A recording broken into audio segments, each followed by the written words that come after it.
बांकीपुर उपचुनाव का मतदान खत्म हो चुका है। प्रत्याशियों की किस्मत अब ईवीएम में कैद हो गई।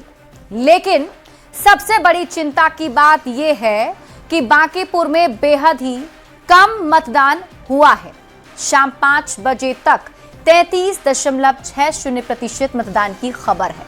यह आंकड़ा कुछ और बढ़ सकता है, लेकिन बेहद ही कम वोटिंग के बाद ये सवाल उठ रहे हैं, इससे किसको फायदा और किसको नुकसान होगा। आखिर बांकीपुर के मतदाता वोट डालते क्यों नहीं हैं? 3 लाख से ज्यादा वोटर, मैदान में 25 उम्मीदवार, 1 विधानसभा सीट और 3 धुरंधर।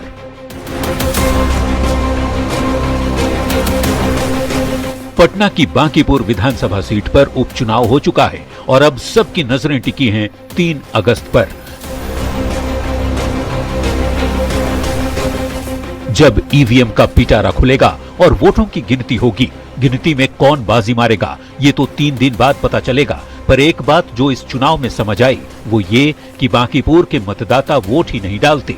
2026 उपचुनाव को हटा भी दें तो बांकीपुर की जनता वोट डालने के मामले में बेहद सुस्त रही है। पिछले कुछ चुनाव के आंकड़ों की यदि बात करें तो 2005 में फरवरी में हुए चुनाव में 34.4% वोटिंग हुई।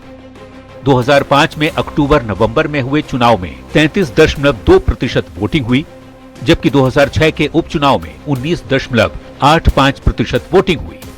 2010 चुनाव में 36.96% वोटिंग हुई, जबकि 2015 में 40.25% वोटिंग हुई। 2020 में 35.92% वोटिंग और 2025 में करीब 41% वोटिंग की गई। वैसे तो इन सभी चुनाव में बीजेपी ने बांकीपुर में बाजी मारी, पर इस बार जन सुराज के प्रशांत किशोर के मैदान में उतरने से ये मुकाबला बेहद दिलचस्प हो गया है।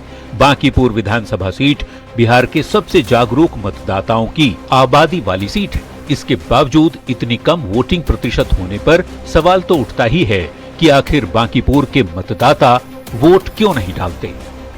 न्यूज 18 के लिए पटना से संवाददाता रजनीश कुमार, विनीता मिश्रा और आनंद अमृत राज के साथ ब्यूरो रिपोर्ट। तो बांकीपुर विधानसभा उपचुनाव के लिए मतदान खत्म हो गया। मतदान खत्म होते ही एनडीए उम्मीदवार नीरज कुमार सिन्हा ने जीत का दावा किया है। उन्होंने बांकीपुर की जनता को धन्यवाद भी दिया।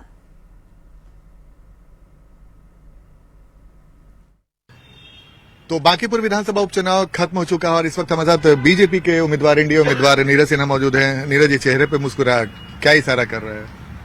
चेहरे पे मुस्कुराहट हमेशा मुस्कुराते ही रहते हैं, क्योंकि एक मैं साधारण कार्यकर्ता हूं और काम से मैं खुश रहता हूं। और ये उपचुनाव में और लोकतंत्र के महापर्व में बांकीपुर की जनता ने जो मतदान किया है खुलकर और उन्होंने जो आशीर्वाद दिया है, ये बांकीपुर की जनता का विश्वास का जीत है और विकास का जीत है। मुकाबला आपको कड़ा दिखा क्या है? भैया कोई मुकाबला कड़ा नहीं है। ये बांकीपुर की जनता का जो आशीर्वाद है, उन्होंने जो मतदान किया है वो आशीर्वाद के रूप में दिया है। मैं बांकीपुर के जनता और कार्यकर्ताओं को, जो जितने भी कार्यकर्ता, मैं उनका आभार प्रकट करता हूं। उन्होंने इस बांकीपुर के एक उपचुनाव लोकतंत्र का महापर्व में जो उन्होंने आशीर्वाद दिया है, वो दिखाता है कि बांकीपुर में हमारी पार्टी की जीत होने वाली है काफी अंतरों से। तो इधर नेता प्रतिपक्ष तेजस्वी यादव ने दावा किया है बांकीपुर सीट उनकी पार्टी जीतने जा रही है। आरजेडी उम्मीदवार रेखा गुप्ता की जीत पक्की है। अब तेजस्वी यादव ने कहा है कि 3 अगस्त को देखिएगा, बीजेपी राष्ट्रीय अध्यक्ष की सीट हारने जा रही है। उपचुनाव जो है, बांकीपुर उपचुनाव जो है, राष्ट्रीय जनता दल जीतने जा रही है और यहाँ से पूरे देश में संदेश जाएगा कि राष्ट्रीय अध्यक्ष भाजपा की सीट जो है, जो भाजपा अपना गढ़ मानती है, वहाँ से इनको करारी हार का सामना करना पड़ेगा। सुबह से लगातार हम लोग मॉनिटर कर रहे हैं, सभी वरिष्ठ नेता, और हर वार्ड हर बूथ पे हमारे कार्यकर्ता हैं, मजबूत डटे हुए हैं और काफी अच्छा फीडबैक आ रहा है। आपका वोटिंग प्रतिशत जो है वो कम हो गई है सर, क्या कहेंगे? वोटिंग प्रतिशत कम हो गई। हम लोग चुनाव जीत रहे तो पहला ही ना होंगे भाई, चलिए।